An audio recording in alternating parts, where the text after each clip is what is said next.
पहिल्यांदा आज 13व्या दिवशी आलेत. आमच्या गावात घटना घडून 13 दिवस झालेत.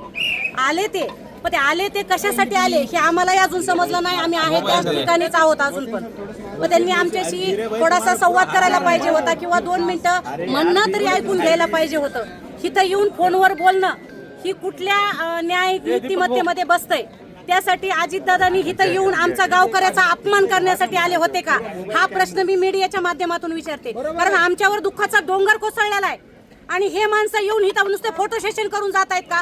आज दुपारपासून आमचं गाव बेजार केलंय. खरं तर गावातल्या प्रत्येक तरुण मुलाची आज भावना नव्हती ह्यांना गावात येऊ द्यायची, तरी सुद्धा सगळ्या ज्येष्ठांनी त्यांची समजूत काढली होती की बाबा आपल्या गावात यायला लागले. ते उपमुख्यमंत्री आहेत आणि अजितदादा हे कामाचे कटिबद्ध आहेत. कामाचे कटिबद्ध आहात तुम्ही, तर तुम्ही आमचा खेळ मांडताय का?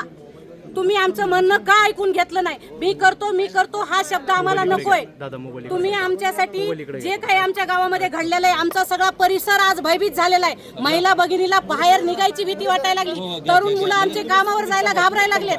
ह्या सगळ्या गोष्टी असताना आरोपी बद्दल ज्यावेळेस मी स्वतः त्यांना आवाज देऊन बोलले त्यावेळेस म्हणले मी सगळं ठीक करतो. तुम्ही ठीक करणार होता तरी 13 दिवस तुम्ही केलं काय? तुम्ही 13 दिवसामध्ये ठीक का केलं नाही? हा पहिला प्रश्न एक महिला म्हणून माझा आहे.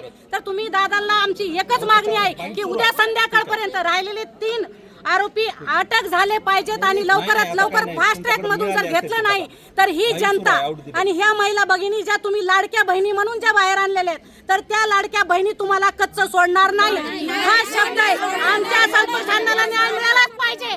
तुम्ही इथं येऊन जो तुम्ही आमचा आज अपमान करून गेलेला आहे, माझ्या गावामधला प्रत्येक मनुष्य आज तुमच्याकडं आशेनं बघत होता की दादा इथं येऊन आज काहीतरी बोलतील, काहीतरी भूमिका मांडतील. पण दादानी हे आल्यानंतर एक शब्दही न बोलता आमच्या गावकऱ्याची इथं मस्करी करून गेलेत.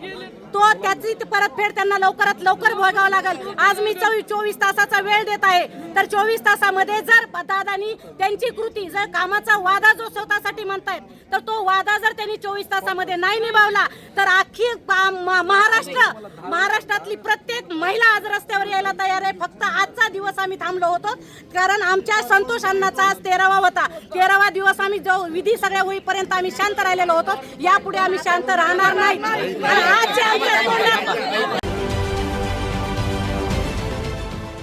देश विदेशातील प्रत्येक घडामोडींचे लाईव्ह अपडेट मिळवण्यासाठी आता साम टीव्हीच्या सर्व सोशल मीडिया प्लॅटफॉर्मला लाईक, फॉलो आणि सबस्क्राईब करा.